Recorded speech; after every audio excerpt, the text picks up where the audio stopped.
प्यारे बच्चों, नमस्कार। स्वागत है आपका हर घर पाठशाला कार्यक्रम में। क्लास 5th का मैथमेटिक्स का आज हम चैप्टर नंबर 12 पढ़ेंगे। इससे पिछली वीडियो में हमने वृक्ष चार्ट के बारे में पढ़ा कि परिवार वृक्ष कैसे होता है। हमने उसमें रिलेशंस देखे थे। इससे पहले भी इस चैप्टर की 3 वीडियोस बन चुकी हैं जो आपने देखी हैं। पहली वीडियो में आपने टैली चार्ट और टैली चिन्ह, दूसरी में बार चार्ट के बारे में पढ़ा।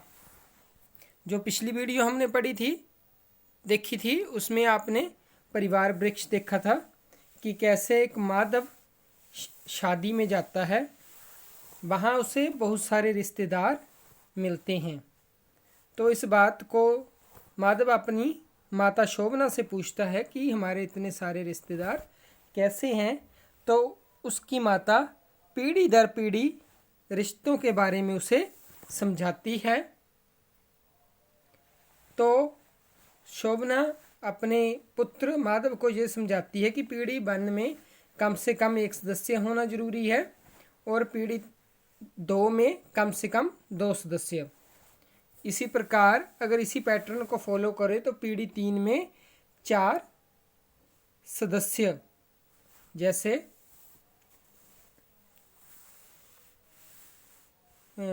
माधव के दादा दादी और नाना नानी। इसी तरह पीढ़ी 4 में 8 सदस्य, पीढ़ी 5 में 16 सदस्य, पीढ़ी 16 में 32 सदस्य, पीढ़ी 7 में 64 सदस्य और पीढ़ी 8 में 128 सदस्य होंगे। इसी तरह अगर हम पीढ़ी 9 देखें तो उसमें 256, पीढ़ी 10 में 512, पीढ़ी 11 में 1024। ये इस तरह ये पैटर्न 2, 4, 8, 16, 32, 64 इस तरह ये चलता जाएगा। तो आज का टॉपिक शुरू करने से पहले मैं आपको राधा और उसके दोस्त के बारे में कुछ बताना चाहता हूँ। राधा 5वीं कक्षा की छात्रा है। वो अपने माता पिता के साथ गांव में रहती है। राधा पढ़ने लिखने में बहुत होशियार है। इसके साथ साथ उसे बागवानी का भी बहुत शौक है। सायंकाल को अपना होमवर्क ख़त्म करने के पश्चात वो अपने बगीचे में आ जाती है, जहाँ पर वो अपने पौधे लगाना, पौधों को पानी देना, उनकी निराई गुड़ाई करना, ये सब काम करती है।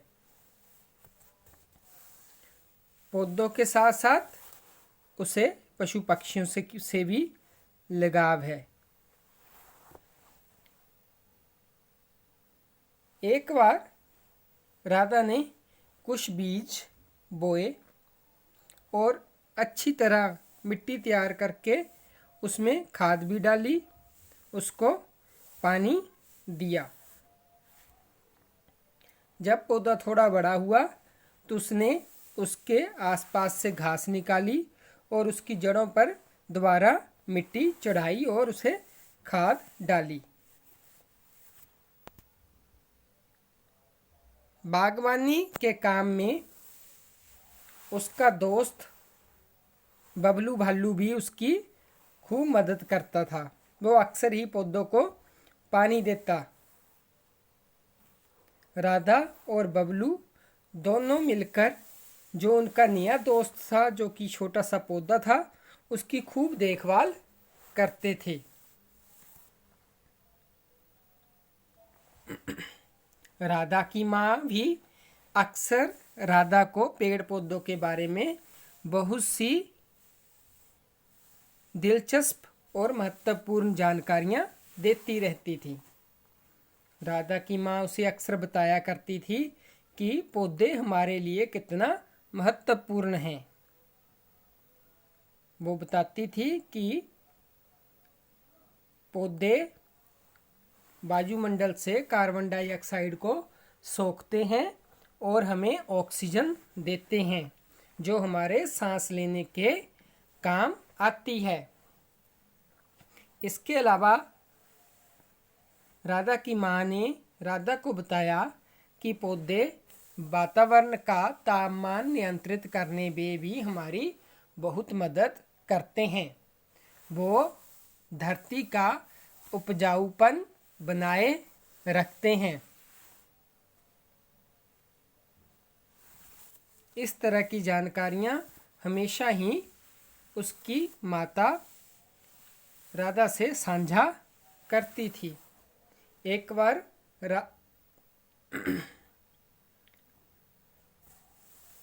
राधा और उसका भाई जो उन्होंने पौधा लगाया था उनकी ऊंचाई को मापना शुरू किया। उन्होंने बहुत ही ध्यान से पौधे के बाहर निकलने का आकलन किया और कुछ दिनों के बाद वो उनकी ऊंचाई नापते रहे। ऊंचाई नापकर वो इस तरह का टेबल बनाया करते हैं। एक साइड उन्होंने दिन लिखा और दूसरी साइड पौधे की लंबाई या ऊंचाई सेंटीमीटर में। तो पहले दिन जब उन्होंने बीज बोया तो उस दिन पौधा ज़मीन के अंदर था, तो ऊंचाई या लंबाई उसकी कुछ नहीं थी, 0 थी। जब 5वें दिन पौधा बाहर आया तो उसकी ऊंचाई 2 सेंटीमीटर। 10वें दिन उन्होंने जब नापी तो 7 सेंटीमीटर। 15वें दिन 11 सेंटीमीटर। 20वें दिन 15 सेंटीमीटर। 25वें दिन 18 सेंटीमीटर। 30वें दिन 20 सेंटीमीटर और इसी प्रकार 35वें दिन 22 सेंटीमीटर। तो वो 5-5 दिन के अंतराल में उसकी ऊंचाई नापते रहे और 45वें दिन जो पौधे की ऊंचाई थी वो 24 सेंटीमीटर हो गई थी। तो उन्होंने एक ग्राफ बनाया। उन्होंने एक नीचे की तरफ दिन लिखे और ऊपर की तरफ पौधे की ऊंचाई लिखी। नीचे को उन्होंने दिनों को 5, 10, 15, 5-5 दिन के अंतराल में बांटा और ऊंचाई को 0, 2, 4, 6, 8, 2-2 दिन के अंतराल में बांटा। उसके बाद उन्होंने 0 दिन में, क्योंकि ऊंचाई पौधे की 0 थी, तो उन्होंने वहाँ पे एक निशान लाल रंग का लगाया। इसी तरह 5वें दिन 2 सेंटीमीटर उसके सामने निशान लगाया। इसी तरह 10वें दिन पौधे की ऊंचाई 7 सेंटीमीटर थी, तो उन्होंने 6 और 8 के बीच 7 पर निशान लगाया। इसी तरह 15वें दिन उन्होंने 11 सेंटीमीटर। 20वें दिन 15 सेंटीमीटर। 25वें दिन 18 सेंटीमीटर। 30वें दिन 20 सेंटीमीटर और 35वें दिन 22 सेंटीमीटर पर निशान लगाया। और उसके बाद उन्होंने इन लाल निशानों को एक लाइन से जोड़ दिया। इस प्रकार जो हमारे पास ये चित्र बना, ग्राफ बना, ये पौधे की ऊंचाई बताते हैं कि किस तरह पौधे की ऊंचाई बढ़ी और किन दिनों में पौधे की ऊंचाई सबसे अधिक हुई और किन दिनों में पौधे की ऊंचाई कम बढ़ी।